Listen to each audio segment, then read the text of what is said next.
The company inheritance goes to blood relatives only, not outsiders, Aunt Patricia announced at our Thanksgiving dinner, her voice cutting through the warm chatter like a knife through butter. She raised her wine glass with theatrical flair, her eyes scanning the table for approval from our extended family gathered in Phoenix, Arizona. Smith Enterprises has been built by real family members, and it will stay that way. The dining room fell silent, except for the gentle clinking of silverware against china. Uncle Robert nodded approvingly from his seat at the head of the table, while my cousins Jessica and Brandon exchanged satisfied glances. Even my adoptive parents, who had brought me into this family 25 years ago, seemed uncomfortable, but said nothing. My name is Martha Collins, and at 28 years old, I had learned to navigate these family gatherings with careful composure. I smiled politely and took a sip of my sparkling cider, letting Patricia's words wash over me like water off a duck's back. What they didn't know wouldn't hurt them, at least not yet. I mean, we can't have just anyone thinking they're entitled to what we've worked so hard to build, Patricia continued, her gaze settling on me with barely concealed disdain. Some people need to understand their place in this family. I felt the familiar sting of exclusion, but I had grown accustomed to it over the years. Being adopted into the Smith family had always come with an asterisk, a constant reminder that I wasn't quite one of them, despite sharing their name and sitting at their table every holiday.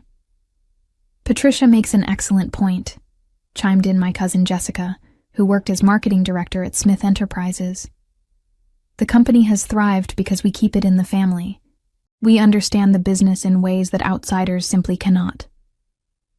I nodded thoughtfully, as if considering the wisdom of her words. You're absolutely right, Jessica. Family loyalty is everything in business. What they couldn't see was the quiet confidence I carried, the secret knowledge that had been growing inside me for the past 5 years, like a seed waiting for the right moment to bloom. As I listened to their self-congratulatory speeches about bloodlines and belonging, I felt a calm satisfaction, knowing that their entire world was built on foundations far more fragile than they could ever imagine. The evening ended with Patricia's final proclamation. When the time comes to discuss inheritance and succession planning, we'll make sure everything goes to the right people, real family members who have earned their place. The drive home from Phoenix to my apartment in Scottsdale gave me time to reflect on the evening's events. Patricia's words echoed in my mind, but they no longer carried the power to wound me as they once had. Instead, they served as a reminder of how much had changed since my grandmother's passing 5 years ago. My maternal grandmother, Helen Morrison, had been the one person in my life who truly understood me. She had watched from the sidelines as the Smith family treated me like a perpetual guest rather than a daughter, and she had made her displeasure known in the most practical way possible, through her will. When grandmother Helen died, she left me her entire estate, $75 million accumulated through decades of shrewd investments in real estate and technology stocks. The inheritance had been a complete shock to everyone, including me. Helen had lived modestly, and no one suspected the true extent of her wealth. Use this wisely, Martha, her letter had said. You have a brilliant mind for business, and I trust you to make decisions that honor both your intelligence and your character. At 23, I had been overwhelmed by the responsibility and the opportunity. I could have bought a mansion, traveled the world, or lived lavishly for the rest of my life. Instead, I had made a decision that would prove far more satisfying in the long run. Smith Enterprises had been struggling at the time. The manufacturing company that Patricia's grandfather had founded was facing serious financial difficulties, caught between rising costs and declining orders. The family had been desperately seeking investors, though they had been careful to keep their troubles quiet to maintain their social standing. I had approached my financial advisor, Douglas Whitman, with a proposal. I want to invest anonymously in Smith Enterprises, set up shell companies and legal trusts to hide my identity completely. Douglas had raised his eyebrows. That's a significant risk, Martha. Why would you want to help a company that might fail? Because sometimes the best investments are the ones that no one else believes in, I had replied, though my real motivation was far more complex. Through a carefully constructed network of holding companies and offshore trusts, I had invested the entire $75 million in Smith Enterprises. The injection of capital had saved the company from bankruptcy and allowed it to modernize its operations, expand its product line, and return to profitability. The family had celebrated their salvation, attributing it to their hard work and business acumen, rather than acknowledging the mysterious foreign investor who had appeared just when they needed it most. They had no idea that their savior was sitting at their Thanksgiving table, listening to them declare her unworthy of inheritance. The next morning, I sat in my home office, reviewing the quarterly reports that had arrived from Douglas's firm. The numbers told a story of remarkable success. Smith Enterprises had not only recovered from its near bankruptcy, but had grown into one of the most profitable manufacturing companies in the Southwest. My $75 million investment had grown to control 51% of the company's shares, making me the majority owner. I picked up my phone and dialed Douglas's direct line. "Good morning, Douglas. I hope you had a pleasant Thanksgiving." "Martha?" "Yes, thank you. I trust yours was enlightening?" Douglas had been managing my investments long enough to understand the family dynamics at play. "Very much so. In fact, I'm calling because I've made a decision about my Smith Enterprises holdings." There was a pause on the other end of the line. "Oh, what kind of decision?" "I want to begin the process of withdrawing my entire investment. All $75 million, plus accumulated returns." The silence stretched longer this time. "Martha, are you certain? That's going to create significant financial disruption for the company. They've become dependent on that capital." "I'm completely certain. How quickly can we execute the withdrawal?"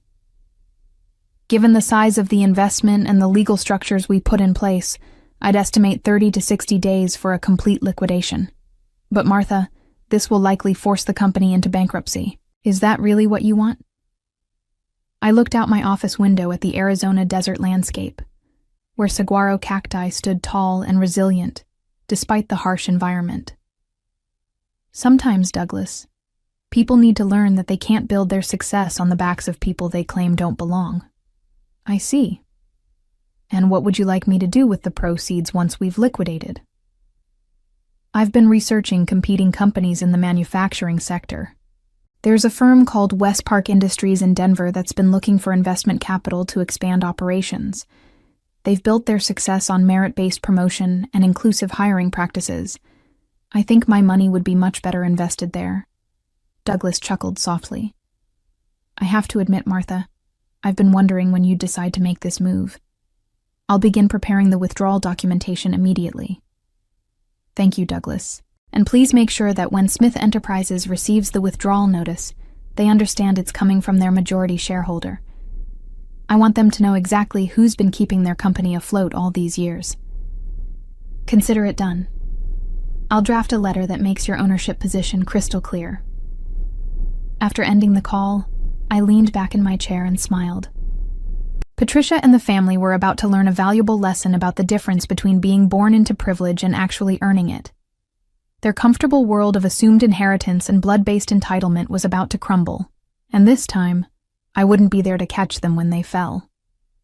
The emergency board meeting was called for the following Tuesday morning at 9 a.m. I knew about it before any of the family members did, thanks to the corporate governance documents that guaranteed my right as majority shareholder to attend all board meetings. Douglas had delivered the withdrawal notice the previous Friday afternoon, and the family had spent the weekend in frantic phone calls and desperate strategizing. I arrived at the Smith Enterprises headquarters building 30 minutes early, wearing my best navy blue business suit and carrying a leather portfolio containing copies of all the documentation proving my ownership stake. The receptionist, Kelly, greeted me with surprise. "Martha, I didn't expect to see you here today. Are you here to see someone?"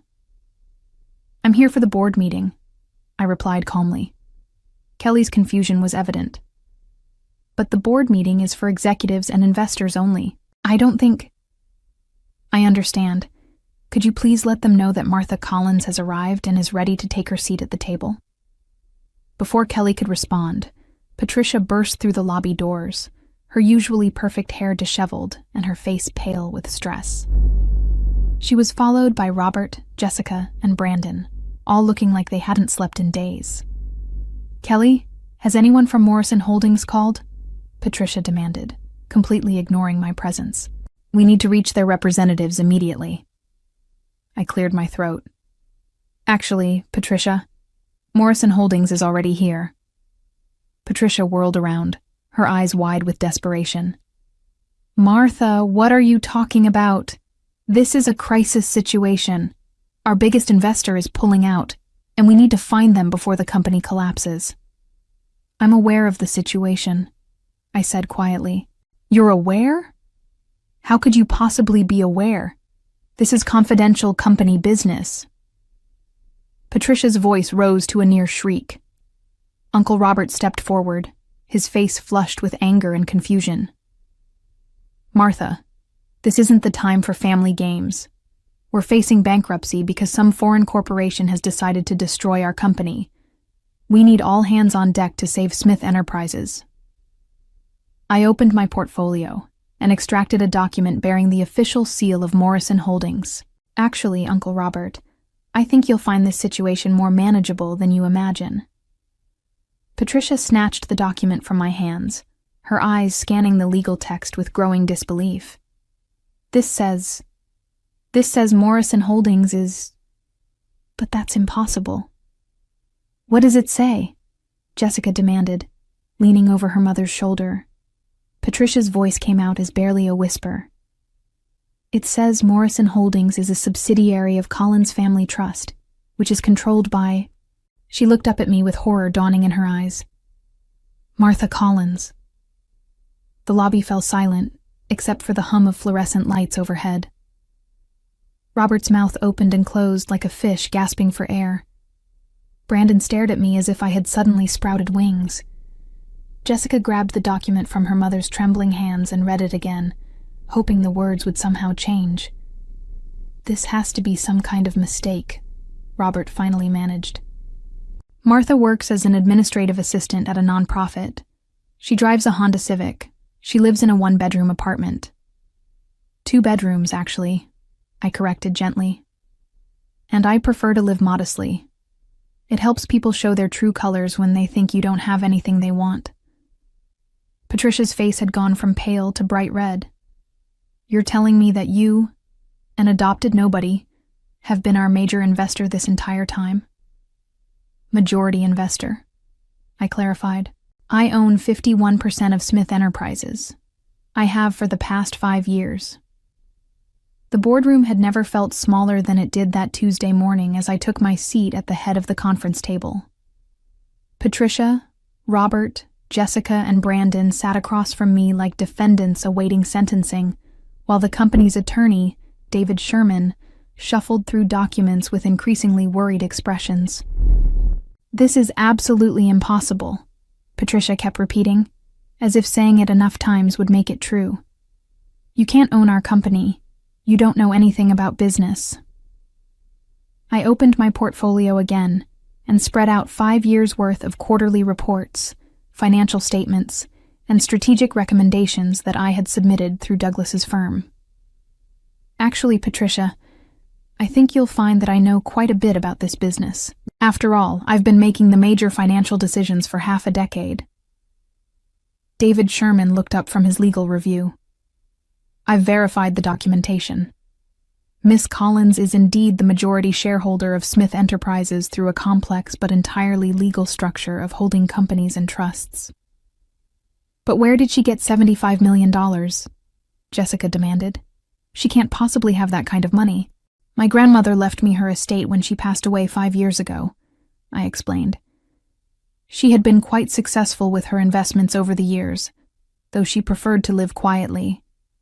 Robert's face was turning purple with rage. "Helen Morrison? That woman left you everything. We're family. We deserve that inheritance." "Are we family, Uncle Robert?" I asked softly. "Because yesterday at Thanksgiving, I was told quite clearly that I'm an outsider who doesn't belong. I was informed that inheritance should only go to blood relatives, not people like me." Patricia slammed her hand on the table, This is blackmail. You can't destroy our company just because your feelings got hurt. I'm not destroying anything, I replied calmly. I'm simply withdrawing my investment from a company whose leadership has made it clear that I'm not welcome. Surely you can understand that I'd prefer to invest my money with people who value my contributions. Brandon spoke up for the first time, his voice cracking with panic. But Martha, if you pull out, we'll lose everything. The company will go bankrupt. We'll all lose our jobs. That's unfortunate, I acknowledged. But according to yesterday's conversation, this company belongs to blood relatives only. I'm sure you'll find a way to manage without an outsider's money. The room fell silent as the full impact of the situation sank in. Smith Enterprises had been operating on borrowed time for years, propped up by my anonymous investment. Without that financial foundation, the company would collapse within weeks. David Sherman cleared his throat nervously. Miss Collins, is there any possibility of negotiation? Perhaps we could restructure the ownership arrangement or— I'm afraid not, I interrupted. I've already identified a new investment opportunity that aligns better with my values. West Park Industries in Denver has an excellent reputation for treating all employees with respect and promoting based on merit rather than family connections. Patricia's eyes filled with tears of rage and desperation. You're destroying 3 generations of family legacy out of spite. I'm not destroying anything, Aunt Patricia. I'm simply choosing to invest my money with people who treat me as a valued partner rather than an unwelcome intruder. Isn't that what any smart businesswoman would do? The final documents were signed in Douglas's office the following Thursday afternoon. Patricia and Robert had spent the intervening days making increasingly desperate phone calls, trying to find alternative investors or convince me to reconsider. Their efforts had been unsuccessful, largely because word had spread through Phoenix's business community about their treatment of their own majority shareholder.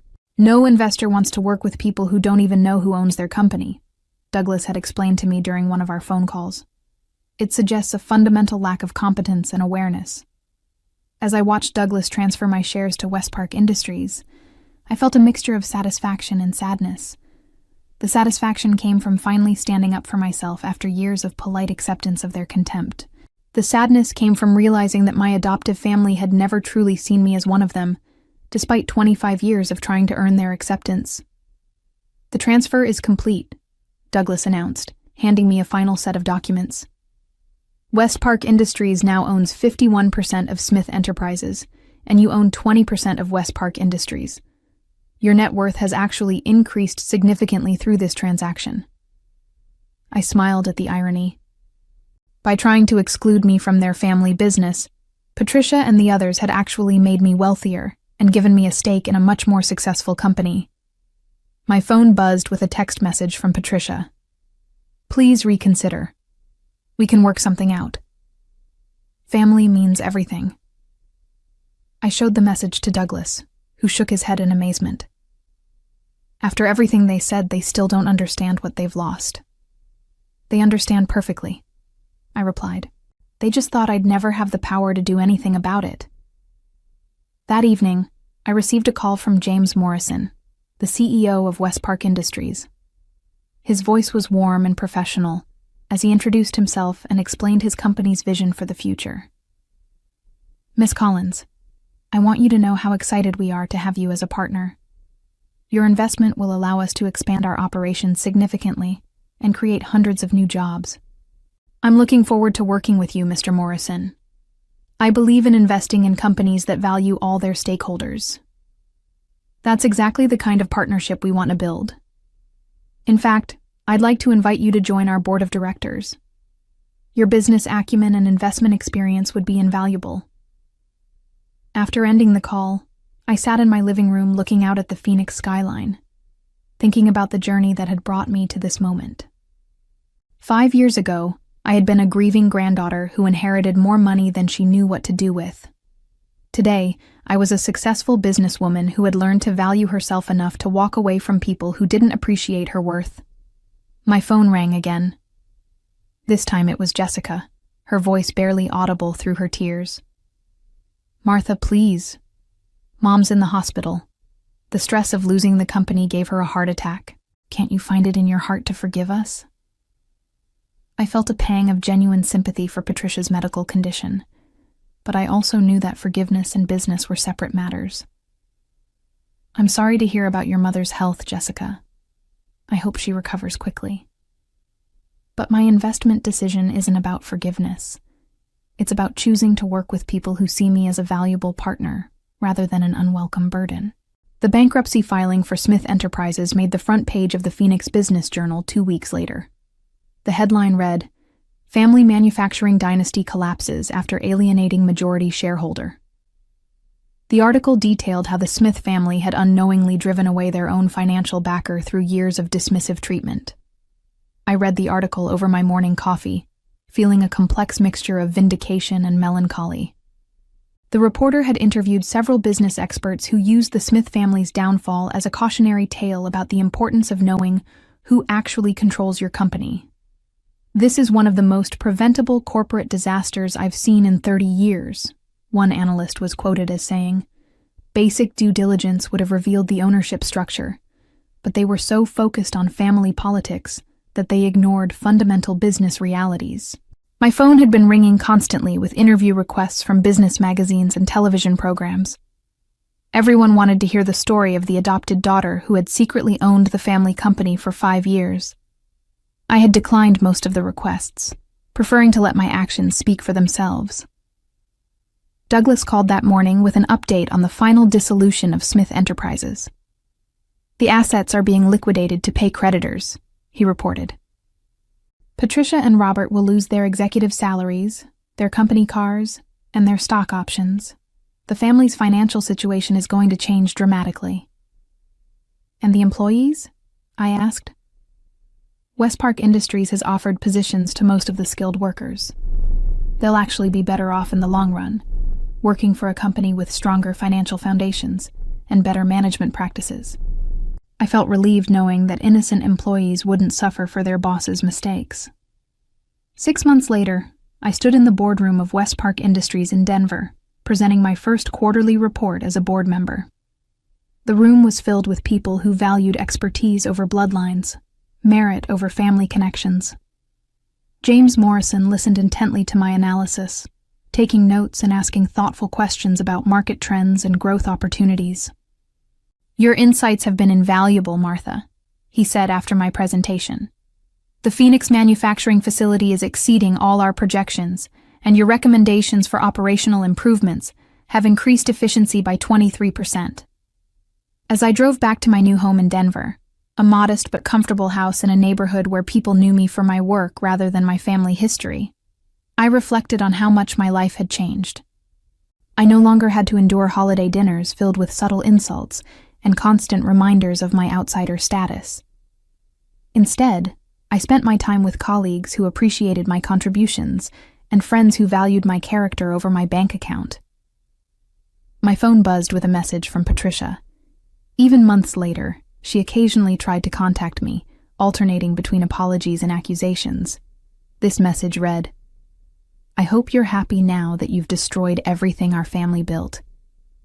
I deleted the message without responding. Patricia still didn't understand that I hadn't destroyed anything. I had simply stopped propping up their illusion of success. They had built their company on borrowed money and borrowed time, thinking their family name was sufficient to guarantee prosperity. The truth was, I had given them 5 years of financial stability that they never would have had without my investment. If they had chosen to treat me as family instead of as an intruder, we all could have prospered together. Instead, they had chosen pride over profit, prejudice over partnership. Patricia and the rest of the Smith family faced complete financial ruin when my withdrawal of $75 million forced Smith Enterprises into immediate bankruptcy, resulting in the loss of their company, family estate, and lifetime financial security within 30 days. Their reputation in the business community was destroyed when word spread that they had alienated their own controlling shareholder through petty prejudice, making them unemployable and socially ostracized in their formerly prestigious circles. Patricia lost her country club memberships, luxury car, and family home when creditors seized all assets to pay company debts, while other family members were forced to take minimum wage jobs after their executive positions disappeared with the company's collapse. The business press covered their downfall as a cautionary tale about family hubris and the importance of knowing who actually controls your company, ensuring their names would forever be associated with one of the most preventable corporate disasters in recent history. As I signed the final documents transferring my shares to West Park Industries, I understood that sometimes the most elegant revenge is simply letting prejudiced people discover the true cost of their discrimination when it destroys everything they thought they owned. And I realized that my journey from excluded outsider to respected business leader had taught me that real family isn't defined by blood, but by how people choose to treat each other when they think no one is watching.